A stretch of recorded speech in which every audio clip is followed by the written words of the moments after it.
I gotta get to this money, gotta get to this money.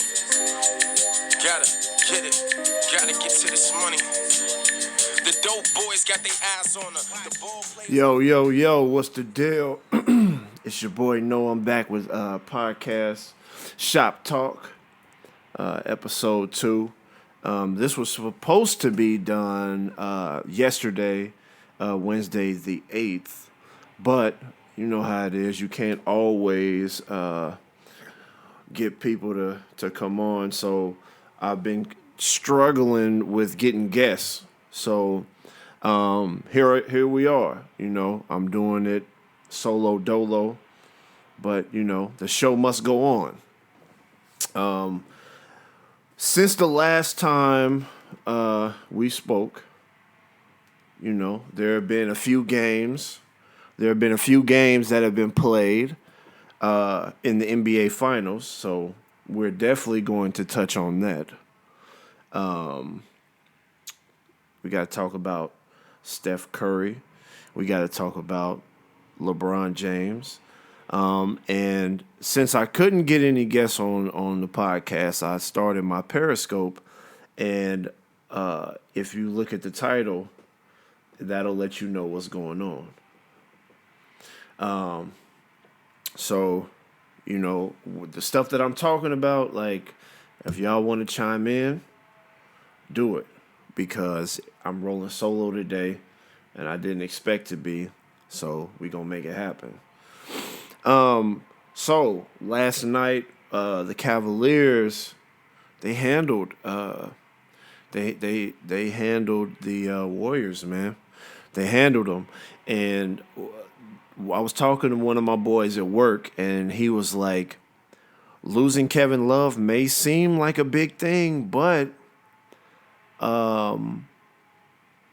I think that they'll be better without him. And I was like, really? I was just kind of like, I don't know, man. Like, I kind of think the Cavs, like, need all of their pieces.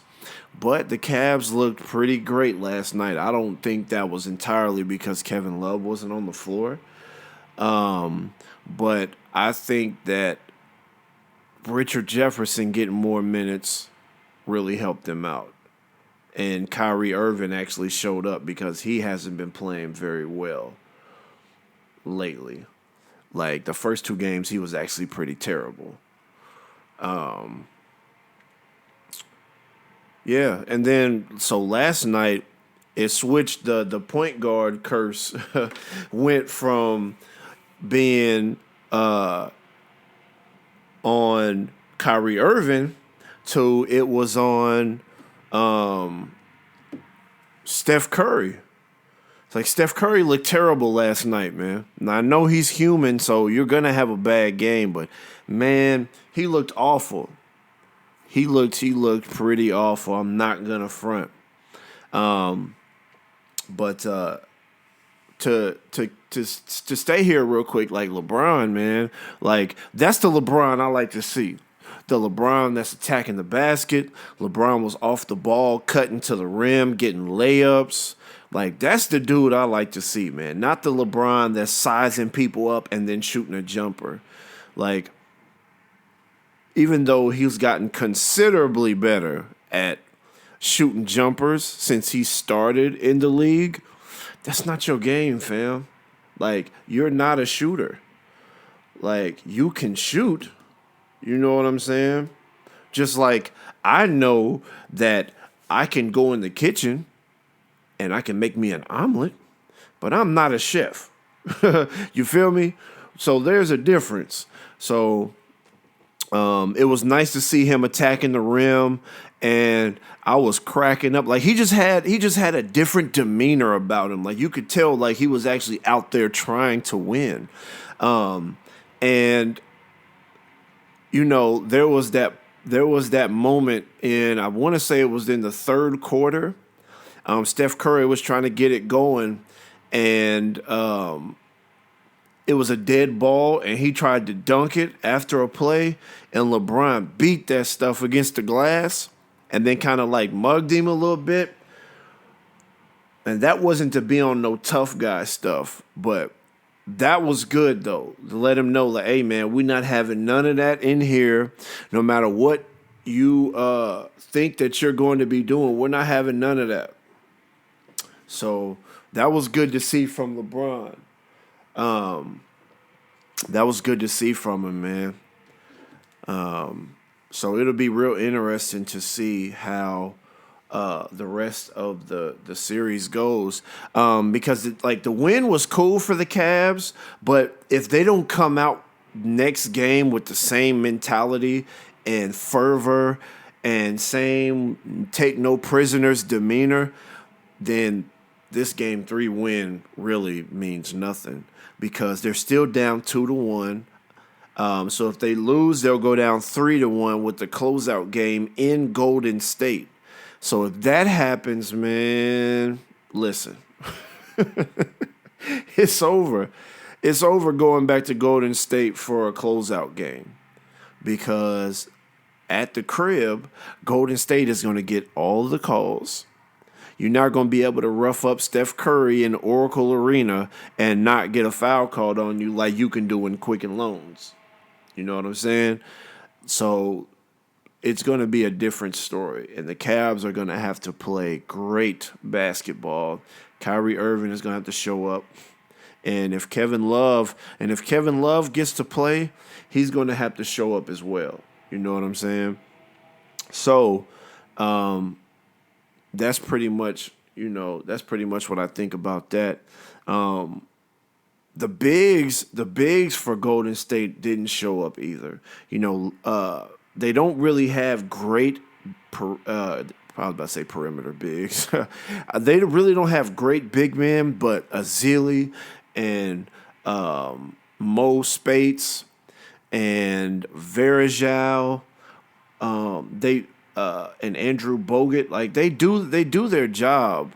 You know what I'm saying? Like they have the easiest job in the world. Like especially when the guards are hitting, like all they got to do is set screens and then catch a lob or two. You know what I'm saying? That's a pretty easy job for, a really high paying salary.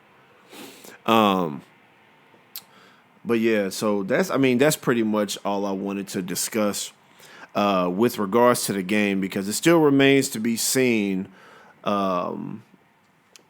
It still remains to be seen, how they're going to fare because they got to win game 4. If they don't win game 4, it's pretty much, this game 3 meant nothing.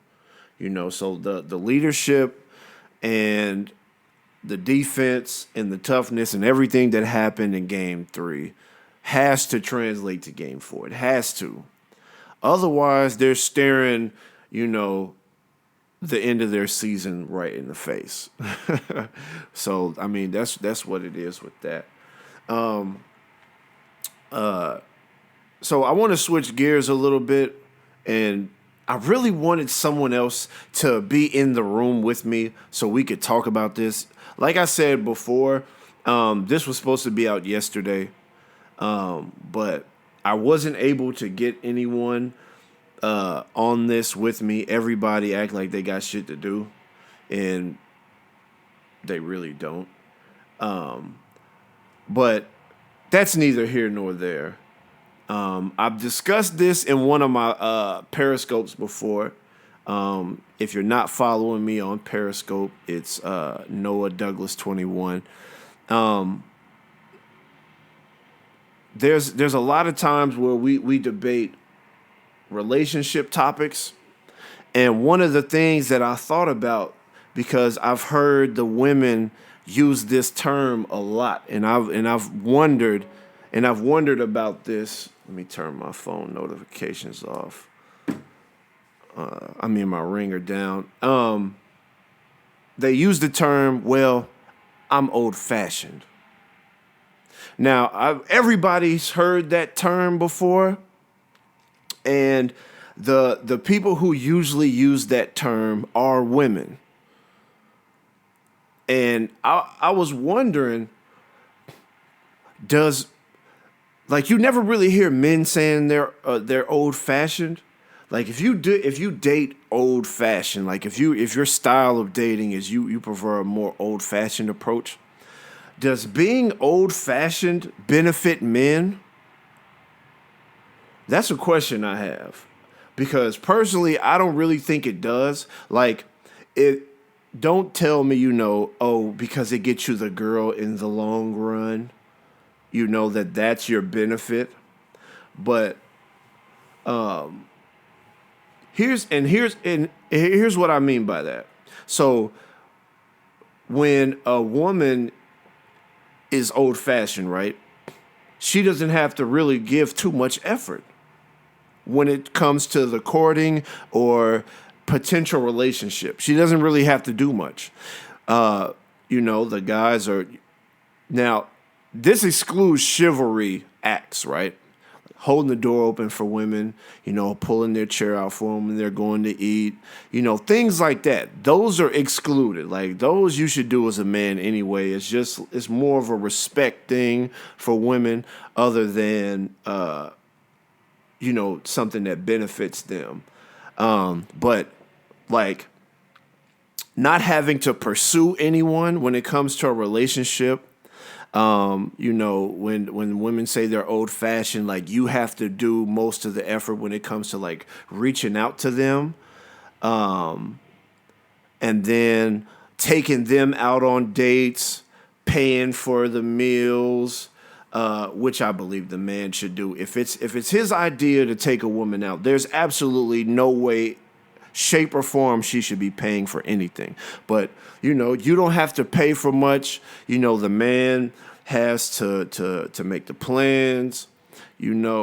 Pretty much everything is catered towards gaining your approval when you're a female and you say that you're old fashioned. Now, if a guy goes along with this old fashioned thing, like, none of the old fashioned acts like benefit him.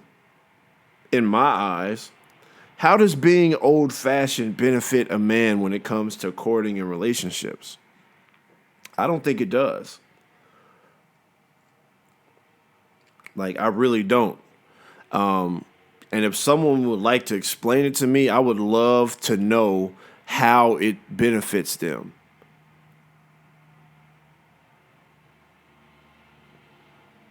Because I really don't think it does. Like, to me,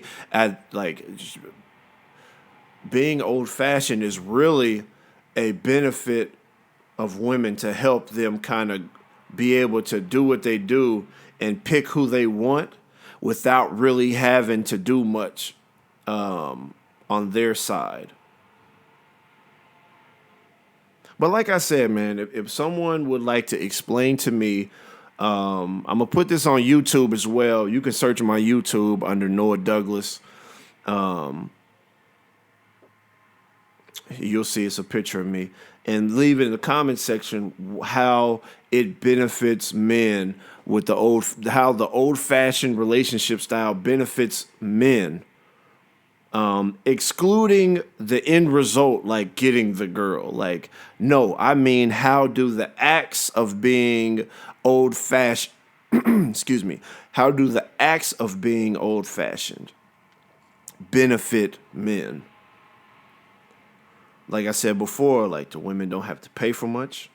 They don't really have to. It's socially acceptable for them to not really give much effort in respect to, mutual interest when it comes to dating. Like, they just have to be impressed, and then they kind of get to pick and choose. So that's all I'm gonna touch on that.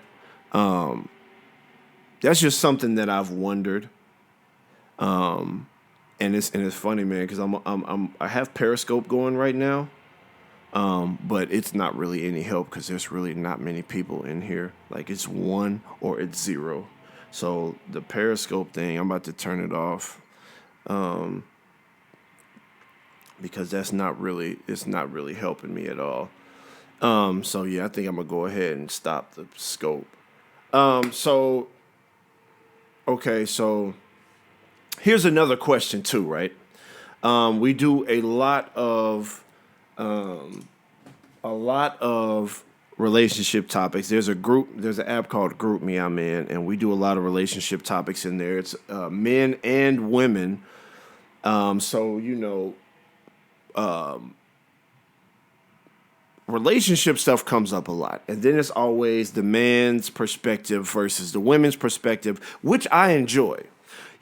People who there's this saying, surround yourself with like-minded individuals, right? And I think that phrase is kind of misleading. It should be like-minded in the sense of being goal-oriented, right? But I think that, y'all, like, you can't think you know everything. So you can't just go around, because what if your perspective isn't always the right one? Like, what if what you think isn't always the way it should be? You need a difference of opinion sometimes to give yourself perspective. To see, because a lot of times people don't have the ability to see outside themselves, to see how someone would react to something they've said, or how they would, fare in a certain situation. So I welcome difference of opinion. I love a good debate. I don't like to argue, but I love a good debate. And what I mean, and here's the difference for those who are wondering, like, debate, argue, what are you talking about? The same thing. First of all, no, it's not. When you argue with someone, there's emotions involved, and somebody's feelings are going to get hurt, and somebody's upset. I don't like to argue. But debate, we can do that all day, as long as you stay out of your feelings, we don't talk over each other, and we let the other person talk without interrupting. That's where I'm good at. I'm good with that. I can do that all day. I would love to be on First Take and debate sports all day like Stephen A. and Skip Bayless, or on Mike and Mike, or work for the TNT crew. Like, they have the best jobs in the world to me. Like, by far. It's like, to me, it's not even close. But the question was that came up last night. If there's two people, right, that like each other, they've kind of been dancing around the topic or of being together or hanging out, but there's clearly mutual interest, and they've been flirting with each other. And then one night, one party invites the other one over, and it's kind of late. Now, here's my question, just playing devil's advocate here. If there's two parties and you both clearly feel some type of way about each other, is it really a booty call if it's nighttime and your presence is requested by the other party? Like, they actually like you. Like, you know what I'm saying? Like, it's not they're just attracted to you physically. They just happen to get your number one time, and they just trying to see what it's talking about. No, like, they actually like you. You guys speak or whatever. You just haven't had the time to get together. Can it still be considered a booty call then? To me, I don't think so. Because if I like you, I'm not going to feel some type of way if you call me over at 11:30 and I come over, we do what we do. You know what I'm saying? Like, if we haven't had the chance to hang out, and then there's finally an opportunity presents itself, and it just happens to be 11:30 p.m., you know what? So what? You know what I mean? To me, that just sounds like we're jump starting this thing. You feel me? Like, we're about to make it happen, and it's not impossible for relationships or whatever to start from that. So that's what I feel about it. Also, again, I would love to hear what other people think, but to me, like, I honestly don't think that it could be considered a booty call